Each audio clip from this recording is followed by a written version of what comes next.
እንኳን ወደ ፕሮፌሰር ጃንግ የትንታኔ መድረክ በሰላም መጣችሁ። ዛሬ ይዘንላችሁ የቀረብነው መደበኛ ዜና ሳይሆን የዓለማችንን መጻኢ ዕድል የሚወስኑ እውነታዎች ላይ ያተኮረ ጥልቅ ትንታኔ ነው። ዓለማችን ለ30 ዓመታት ያህል ተደግፋባቸው የነበሩት ሶስቱ ታላላቅ ምሰሶዎች የአሜሪካ የጦር ኃይል የበላይነት፣ የዶላር የገንዘብ አምባገነንነትና ሳይንስ እንደ አዲስ ሃይማኖት የታየባቸው ጊዜያት አሁን በአይናችን ፊት እየፈራረሱ ይገኛሉ። ብዙዎቻችን ነገሮች ወደ ነበሩበት ይመለሳሉ ብለን ብንመኝም እውነታው ግን ከምኞታችን የተለየ ነው። ዛሬ የምንወያየው ስለ ቀውስ ብቻ ሳይሆን በዚህ በሚለወጥ ዓለም ውስጥ እንዴት መትረፍና ማሸነፍ እንደምንችል ጭምር ነው። ወደ ዝርዝር ነጥቦቹ ከመግባታችን በፊት ይህ መረጃ ለብዙዎች እንዲደርስ ሰብስክራይብ በማድረግ ቤተሰብ ይሁኑ። ቪዲዮውን ላይክ እና ሼር በማድረግም ለሌሎች እንዲደርስ ያግዙን። እንዲሁም በኮሜንት መስጫው ላይ ከየትኛው ዓለም ክፍል ሆናችሁ እየተከታተላችሁን እንደሆነ ጻፉልን። የእናንተ ተሳትፎ ለዝግጅታችን ትልቅ ጥንካሬ ነው። አሁን በቀጥታ ወደ ዛሬው ጥልቅ ትንታኔ እንለፍ። The world order that gave you cheap flights, cheap food, and the illusion of lasting peace is collapsing right now. ርካሽ በረራዎችን፣ ርካሽ ምግብና ዘላቂ ሰላም የመሰለ ቅዠትን የሰጠህ የዓለም ስርዓት አሁን እየፈራረሰ ነው። የፈረሰውን የሚተካው አዲስ ስርዓት ደግሞ ከቀድሞ ጋር ምንም አይነት ተመሳሳይነት አይኖረውም። ይህ ቪዲዮ የስርዓቱ መፈራረስ ለምን የማይቀር እንደሆነና ይህ ደግሞ ለማንኛውም ተመልካች ምን ትርጉም እንዳለው ያብራራል። ላፍታ ዓለም መቼ ነበር በእውነት ተረጋግታ የምታውቀው ብለህ አስብ። አሁን በመካከለኛው ምስራቅ ጦርነቶች እየተቀሰቀሱ ነው። የዋጋ ግሽበት ለብዙ አስርት ዓመታት የተገነባን ጥሪት እያወደመ ነው።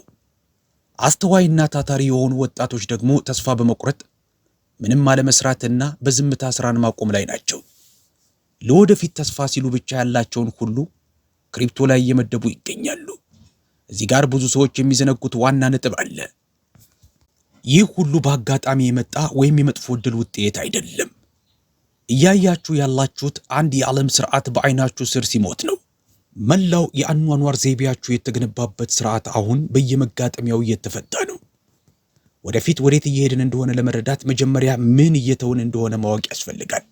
When the Berlin Wall fell in 1989, an American State Department official named Francis Fukuyama wrote one of the most በ1989 የበርሊን ግንብ ሲፈርስ ፍራንሲስ ፉኩያማ የተባለ የአሜሪካ የውጭ ጉዳይ መስሪያ ቤት ባለስልጣን የታሪክ ማብቂያ ዘ ኢንድ ኦፍ ሂስትሪ የተሰኘ በ20ኛው ክፍለ ዘመን ከፍተኛ ተጽዕኖ ያሳደረ ጽሑፍ ጽፎ ነበር።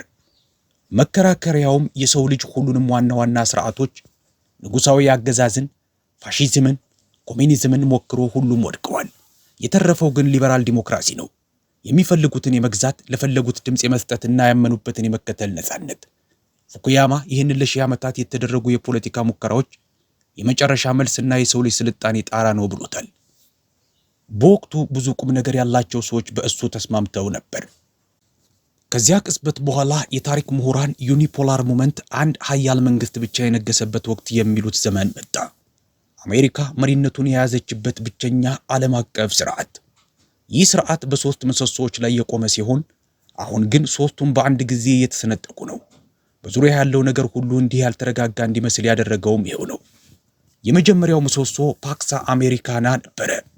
በላቲን ቋንቋ የአሜሪካ ሰላም ማለት ነው። በታሪክ ለመጀመሪያ ጊዜ አንዲት ሀገር በመላው ዓለም ላይ ስርዓትን ለማስከበር የሚያስችል በቂ ኃይል ጨበጠች። አሜሪካ ይህንን ያከናወነችው በሶስት መንገዶች ነበር። አንደኛ፣ በአየር ኃይል የበላይነት። ይህም በልዩ ኃይሎችና በምድር ላይ ባሉ እያንዳንዱ መንግስታት ውስጥ ዘልቀው በሚገቡ የደህንነት መረጃ ስራዎች የታገዘ ነበር። ሁለተኛ፣ በሰፊ የስለላ መረብ፣ ኢንተርኔት በሚል ስም በተሸፈነ የጅምላ ክትትል አማካኝነት። ሶስተኛ፣ በዓለም አቀፍ ተቋማት እንደ የተባበሩት መንግስታት ወይም ዩኤን እና የዓለም ባንክ ባሉ ተቋማት አማካኝነት። እነዚህም ለአሜሪካው ግዛት ዲሞክራሲያዊና ወዳጃዊ ገጽታ በመስጠት ትክክለኛውን መሪ ማን እንደሆነ ማንም እንዳያስተውል አደረጉ። በመጀመሪያ ወቅት ነገሩ ሰርቶ ነበር። የምስራቅ እስያ ሀገራት እርስ በርስ መዋጋታቸውን አቁመው የንግድ ልውውጥ ጀመሩ። በመቶ ሚሊዮኖች የሚቆጠሩ ሰዎች ከድህነት ወጡ። ፓክስ አሜሪካና ምንም እንኳ ጉድለቶች ቢኖሩትም ዓለም ከዚህ በፊት አይታው የማታውቀውን የሰላምና የብልጽግና ደረጃ አምጥቷል። ሁለተኛው ምሰሶ የሳይንስ የበላይነት። The second pillar was the supremacy of science which gradually replaced religion as the organizing belief system of the modern world. ሁለተኛው ምሰሶ የሳይንስ የበላይነት ነበር። ይህም ቀስ በቀስ ሃይማኖትን በመተካት የዘመናዊው ዓለም መሪ የእምነት ስርዓት ሆነ። ሳይንቲስቶች ለአንድ የተወሰነ ሀገር ሳይሆን ለዓለም አቀፍ የጥናት መጽሔቶችና ተቋማት ታማኝ የሆኑ ድንበር ተሻጋሪ ካህናት ሆኑ። እነዚህ ተቋማት ደግሞ በመጨረሻ ተገዥነታቸው ለአሜሪካው ግዛት ነበር።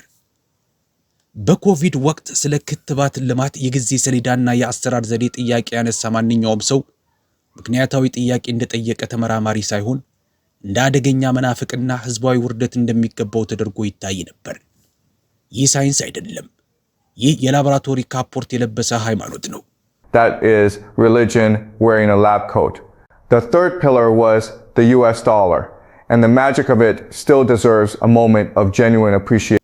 ሶስተኛው ምሰሶ የአሜሪካ ዶላር ሲሆን የእሱ አስማታዊ ኃይል አሁንም ከልብ የሚደነቅ ነው። ምንም አይነት የቁሳቁስ ድጋፍ ማለትም ወርቅ ወይም ሌላ የሌለው ነገር ግን በመላው ዓለም ያሉ ሰዎች ዋጋ አለው ብለው በሚያምኑበት የጋራ እምነት ላይ ብቻ የቆመ የወረቀት ቁራጭ ነው። ሰዎች በተቻለ መጠን ብዙ ዶላር ለማከማቸት ሲሉ ሙሉ ህይወታቸውን ያደራጃሉ። እንዲያውም መጠኑ ከሚገባው በላይ አልፎ የአኗኗር ዘይቤን በማይቀይርበት ደረጃ ላይ ቢደርስም ፍለጋው አይቆምም። በ100 ሚሊዮን ዶላርና በ1 ቢሊዮን ዶላር መካከል ያለው ልዩነት በተግባራዊ አኗኗር ረገድ ዜሮ ነው። ሆኖም ግኝቱ ወይም ማሳደዱ አይቆምም። ቅዠቱ ወይም ኢሉዥኑ እስከዚህ ድረስ ጥልቅ ነበረ። በታሪክ ውስጥ ያሉ ሁሉም ግዛቶች ወይም ኢምፓየርስ ተመሳሳይ የእድገትና የውድቀት ጉዞን ይከተላሉ። አንዴ ካስተዋሉት ደግሞ ዳግመኛ አይዘነጉትም። አንድ የመጀመሪያ ትውልድ በመስዋዕትነትና በስርዓት ወይም በዲሲፕሊን አንድ ነገር ይገነባል። ሁለተኛው ትውልድ የተገነባውን ያስተዳድራል። ሶስተኛው ትውልድ የተገነባውን ይወርሳል። ለዘላለም የሚኖር ይመስለዋል። በመጨረሻም በትዕቢት ያፈርሰዋል። አሜሪካ በአሁኑ ወቅት ያለችው በትክክል እዚህ ደረጃ ላይ ነው። ፓክስ አሜሪካና ራሱ ያወጣቸውን ህጎች ችላ ማለት ጀመረ። ይህም ማለት መላው ስርዓት በአንድ ጀንበር ቅቡልነቱን ወይም ሌጂቲሜሲውን አጣ። አሜሪካ ያለ ተባበሩት መንግስታት ድርጅት ፈቃድና ያለ ዓለም አቀፍ ስምምነት ሊቢያንና ሶሪያን ደበደበች። በቅርቡ ደግሞ የዓለምን አስተያየት ሳትጠይቅ ወይም መልሱ ምን ሊሆን እንደሚችል ግድ እንዳላት እንኳን ሳታስመስል በኢራን ላይ እርምጃ ወሰደች። ህጎቹን የጻፈው ግዛት በይፋ ህጎቹን መጣስ ሲጀምር ማንም ሰው በህጎቹ ላይ እምነት አይኖረውም። ያ እምነት ደግሞ ስርዓቱን በአንድነት አያይዞ የያዘው ብቸኛው ነገር ነበር። ሳይንስ ከአዳዲስ ግኝቶች ይልቅ ወደ ቀድሞ የማይወጣ ኦርቶዶክሳዊ ወይም ጽኑ እምነት ተቀየረ። በሐቀኝነት ለመመልከት ፈቃደኛ ከሆንክ ደግሞ ውጤቱ በየቦታው ይታያል። የሰው ልጅ አኗኗርን የለወጠ የመጨረሻው እውነተኛ አብዮታዊ የሳይንስ ግኝት አዲስ መተግበሪያ ወይም አፕ ወይም ፈጣን ቺፕ ሳይሆን ከ10 ዓመታት በፊት የመጣ ነው። የሲሊኮን ቫሊ በግልጽ መነገር ያለበት ነገር ቢኖር የምግብ ማድረሻ መተግበሪያዎችን ብቻ ነው የሚገነባው። የሰውን ልጅ እድገት ወደፊት ያራምዳል ተብሎ የታሰበው ተቋም ግኝቶችን ከመጠራጠር ይልቅ የራሱን የጋራ ስምምነት ለመጠበቅ የበለጠ ፍላጎት አሳደረ። ይህ ደግሞ ከመጀመሪያው ዓላማው ይልቅ ለራሱ ህልውና ቅድሚያ መስጠት በሚጀምር በማንኛውም ሃይማኖታዊም ይሁን ሳይንሳዊ ተቋም ላይ የሚከሰት ነገር ነው። ዶላር ደግሞ እኩልነትን የማምረቻ ማሽን ሆነ። ይህንንም ቀድሞ የተሰማው ወጣት ትውልድ ነው። ያለ ገደብ ገንዘብ ማተም ሀብትን ከወጣቱ ወደ አዛውንቱ ከደሃው ወደ ሀብታሙ በማይታይ ሁኔታ ያስተላልፋል። ይህንንም ለመታገል ፈጽሞ በማይቻል ሁኔታ ያደርገዋል። ምክንያቱም አሰራሩ የማይታይ በመሆኑ ነው።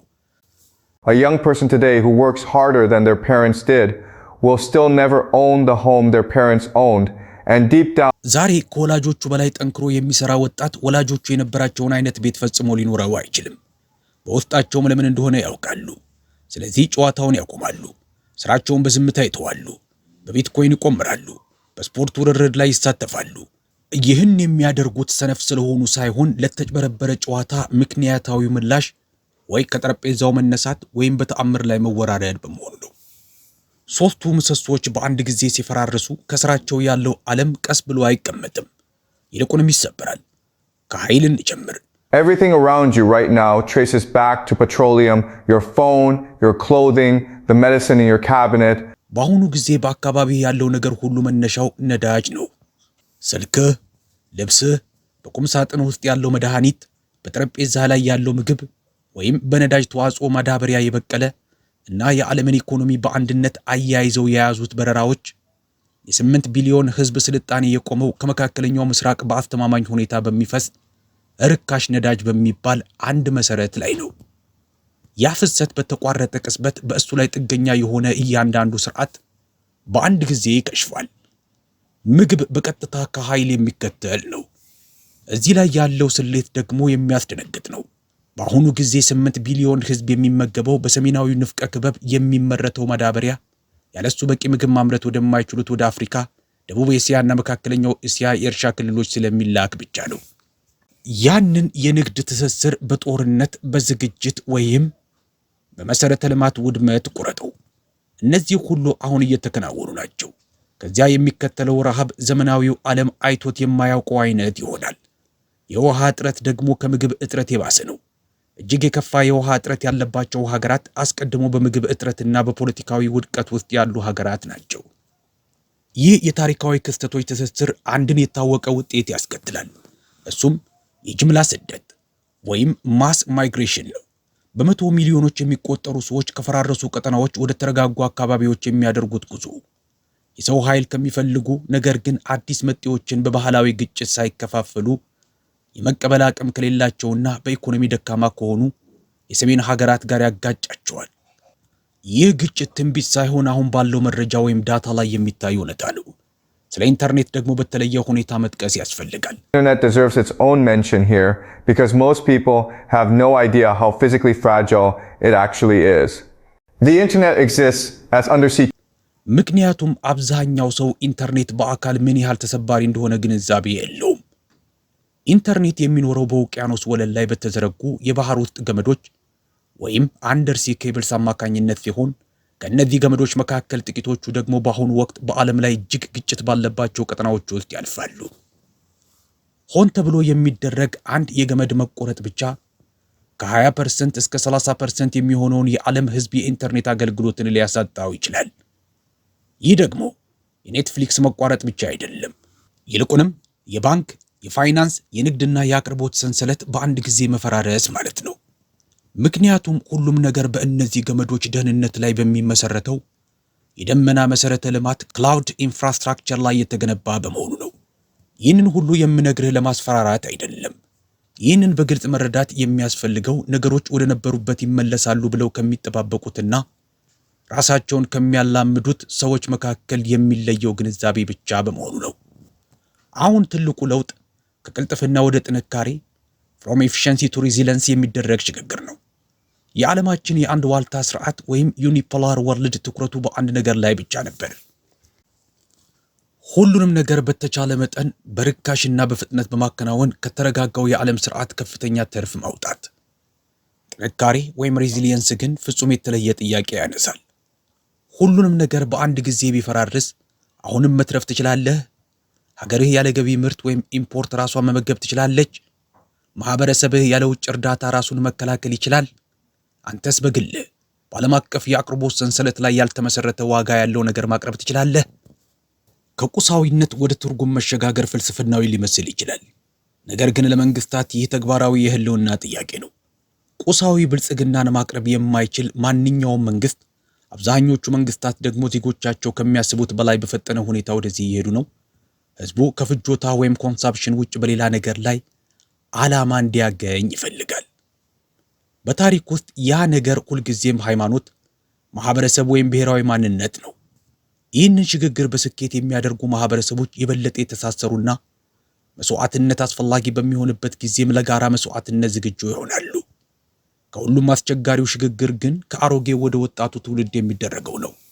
ለዚህ ችግር ደግሞ በታሪክ መዝገብ ውስጥ መመሪያ ሊሆን የሚችል ምንም አይነት ተመሳሳይ ክስተት የለም። ምክንያቱም ችግሩ አዲስና ከዚህ በፊት ታይቶ የማይታወቅ በመሆኑ ነው። በምዕራባውያን አገራት ያሉ የቤቢ ቡመር ትውልዶች በሰው ልጅ ታሪክ ውስጥ ምርጡን የጤና አጠባበቅ አግኝተዋል። ከዚህ ቀደም የነበረ ትውልድ ያላከማቸውን ያህል ከፍተኛ ሀብት ሰብስበዋል። እንዲሁም በፈቃዳቸው የመልቀቅ ምልክት የማይታይበት የፖለቲካ ስልጣን ይዘዋል። በሌላ በኩል ግን በእርግጥ መፍትሄ የሚያስፈልጋቸው ተግዳሮቶች የሰው ሰራሽ አስተውሎት ወይም ኤአይ አስተዳደር፣ የጂኦፖለቲካዊ ሽግሽግና የሀብት ክፍፍል ወጣት መሪዎች ብቻ ያላቸውን የረጅም ጊዜ እይታና ጉልበት ይፈልጋሉ። ጃፓን በዓለም ላይ ካሉ ሀገራት ሁሉ በበለጠ በዕድሜ የገፋ ህዝብ ያላት በመሆኑ ይህ ችግር በከፋ ሁኔታ ይገጥማታል። ምናልባትም ውጤቱ ሊቆጣጠሩት የማይቻል ከመሆኑ በፊት ከ5 እስከ 10 ዓመታት ያለውን ጊዜ ትጠቀማለች። ይህ ጫና ደግሞ ችግሩን መጀመሪያ እንድትፈታው የሚያስገድዳት ሊሆን ይችላል። የእውነታው መራርነት። ይህን የምትመለከቱ አንዳንዶቻችሁ በጥቂት ወራት ውስጥ የሰላም ስምምነት ተፈርሞ የነዳጅ ዋጋ ተረጋግቶና የምታውቁት የነበረው የተለመደ ሕይወት ተመልሶ እንደሚመጣ ተስፋ ታደርጉ ይሆናል። ያ ተስፋ የሚረዳ ቢሆንም ግን ሐቀኛ አይደለም። በአሁኑ ጊዜ ከምቾት ይልቅ እውነቱ ይገባችኋል። የአንድ ዋልታ የበላይነት ወቅት አብቅቷል። ያ በአሜሪካ የሚመራው ልዩ የታሪክ አጋጣሚ የነበረው ዓለም አቀፍ ሰላም፣ ርካሽ ኃይልና ድንበር የለሽ ብልጽግና ለ30 ዓመታት ያህል ቆይቶ አሁን ግን ያንን ሁኔታ እንዲፈጠር ያደረጉት መሰረቶቹ ጠፍተዋል። የቀጣዩ ዓለም ቅርጽ። ቀጥሎ የሚመጣው ነገር አስቀድሞ የተወሰነ አይደለም። የአዲሱ ዓለም ቅርጽ የሚወሰነው ግለሰቦች፣ ማህበረሰቦችና አገራት በሚቀጥሉት 5 እና 10 ዓመታት ውስጥ በሚያደርጓቸው ምርጫዎች ነው። ይህም ማለት በአሁኑ ጊዜ የምታደርጓቸው ምርጫዎች በሕይወታችሁ ውስጥ ከየትኛውም ጊዜ በላይ ትልቅ ዋጋ አላቸው። Learn skills that matter when global systems are unreliable. Build communities that can function. አንደኛ፣ ተግባራዊ ክህሎቶችን ተማሩ። ዓለም አቀፍ ስርዓቶች በማይታመኑበት ጊዜ ዋጋ ያላቸውን ሙያዎች የያዙ። ሁለተኛ፣ ጠንካራ ማህበረሰቦችን ገንቡ። ያለ ውጭ እርዳታ ሊንቀሳቀሱ የሚችሉ ማህበረሰቦችን ፍጠሩ። ሶስተኛ፣ ሁሉንም ነገር ጥያቄ ውስጥ ክተቱ። ዓለም እንዴት እንደሚሰራ የተረዳችሁትን ነገር ሁሉ በድጋሚ መርምሩ። ምክንያቱም አብዛኛው እውነት የነበረው አሁን ለተዘጋው የታሪክ መስኮት ብቻ ነበር። ሽግግሩ በሚካሄድበት ወቅት ሁኔታውን በግልጽ የሚያዩ ሰዎች ቀጥሎ የሚመጣውን ነገር ይቀርጻሉ። በአሁኑ ጊዜ በዚች ምድር ላይ እንደ ግልጽነት ወይም ክላሪቲ ያለ ብርቅ ነገር የለም። ለማጠቃለል ያህል ዛሬ የተነጋገርንባቸው ነጥቦች የምቾት ሳይሆን የሐቀኝነት ጉዳዮች ናቸው። ለ3 አስርተ ዓመታት ዓለምን ሲመራ የነበረው ፓክስ አሜሪካን አብቅቷል። አሁን የምንገኘው በአንድ የታሪክ መስኮት መዘጋትና በሌላው መከፈት መካከል ነው። በሚቀጥሉት ጥቂት ዓመታት የምናደርጋቸው ምርጫዎች እንደ ግለሰብ፣ እንደ ማህበረሰብና እንደ ሀገር የወደፊት ሕይወታችንን ይወስኑታል። ከቁሳዊ ፍጆታ ባለፈ ትርጉም ያለው ዓላማ መያዝ፣ ራስን የሚችል ጠንካራ ማህበረሰብ መገንባትና በማይታመኑ ዓለም አቀፍ ስርዓቶች ላይ ያለንን ጥገኝነት መቀነስ አማራጭ የሌለው ተግባራዊ የህልውና ጥያቄ ሆኗል። ሽግግሩን በግልጽ የሚያዩትና ራሳቸውን የሚያዘጋጁት ብቻ ናቸው ነገን የሚቀርጹት። ይህንን ጥልቅ ትንታኔ እስከዚህ ድረስ አብራችሁን ስለተከታተላችሁ እናመሰግናለን። እስከ መጨረሻው መዝለቃችሁን እንድናውቅ ጨርሰናል ወይም ቪዲዮውን እስከ መጨረሻው አይቼዋለሁ ብላችሁ በኮሜንት መስጫው ላይ ጻፉልን። ትንታኔው ጠቃሚ ሆኖ ካገኛችሁት ላይክ አድርጉት። አዳዲስና ጥልቀት ያላቸውን ትንታኔዎች ለማግኘት ሰብስክራይብ ማድረጋችሁን አትርሱ። ይህንን መረጃ መስማት ለሚገባው ጓደኛችሁ ወይም ቤተሰባችሁ ሼር አድርጉት። የእናንተ ግንዛቤ ለአዲሱ ዓለም መሰረት ነው። በቀጣይ ትንታኔ እስከምንገናኝ ድረስ በንቃትና በጥንካሬ ቆዩ። ሰላም።